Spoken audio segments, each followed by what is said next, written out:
যদি ঠিক মতন যদি না হয়, কি বলছি না বল, ওয়া থেকে যে কথা যদি না হয়, কথা ঠিক আছে, কথাটা কয় করে যখন আকার একার ইসিকার রুসুকার দীর্ঘকার যদি না বুঝতে পারি, তো ছেলেকে কেমন করে পড়াবো? ওইভাবে হচ্ছে যাবার প্রথম বুঝতে হবে, জেরকে বুঝতে হবে, দেশকে বুঝতে হবে, তারপরে ছেলে বুঝতে পারবে। না হয় না যদি বুঝতে পারে, আরবি এমন একটা পড়া সঠিক ভাবে যাবার যদি না পারে, গোটা কোরআনকে বল করে নিবে। মাস্টার যদি হয়ে যায় তো ভুল করে নিবে। সঠিক যদি আকার একার ইস্তিকার যদি খাস করে না দেখে, মাস্টার আছেন আপনি, সঠিক ভাবে যদি না দেখেন তো ভুল হয়ে যাবে।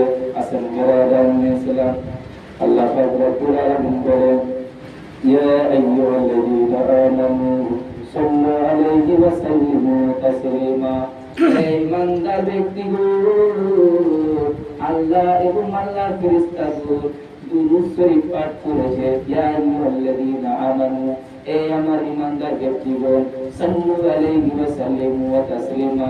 আল্লাহ এবং আল্লাহর ফেরেশতাগণ দুরূদ শরীফ পাঠ করেছে, তোমরাও বেশি বেশি করে নবীর উপরে দুরূদ শরীফ পাঠ করো। সুবহানাল্লাহ।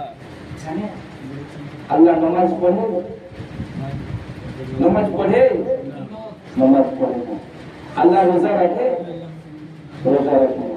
আল্লাহ যাকাত দেয়, যাকাত দেয় না। আল্লাহ হজ করে, হজ করে না। বিরাদার ইসলাম, আল্লাহ কোন নেক আমল করে না, কিন্তু দুরূদ শরীফ নবীর উপরে পড়ে। জানেন দুরূদ শরীফ এমন একটা জিনিস যে দুরূদ শরীফের কি ফজিলত রয়েছে। আল্লাহ নামাজ পড়ে না, আল্লাহ রোজা করে না, আল্লাহ যাকাত দেয় না, আল্লাহ হজ করে না, কিন্তু বিরাদার ইসলাম, ইয়া আইয়ুহাল্লাযীনা আমানু, এই ঈমানদার ব্যক্তিগণ, সাল্লু আলাইহি ওয়া সাল্লিমু তাসলিমা। সাল্লু আলাইহি ওয়া সাল্লিমু তাসলিমা। আল্লাহ এবং আল্লাহর ফেরেশতাগণ দুরূদ শরীফ পাঠ করো, তোমরাও কি করো? দুরূদ সালাত নবীর উপরে পাঠ করো। আসেন বিরাদার মুসলিম, হাদিস কোরআন থেকে দেখতে পারলাম যে আমাদেরকে বেশি বেশি করে দুরূদ শরীফ পাঠ করতে হবে। আর একটা জরুরি আছে, আল উলামা ওয়ারাসাতুল আম্বিয়া। এই হাদিসটাকে নকল করেছে, নকল আপনি একটা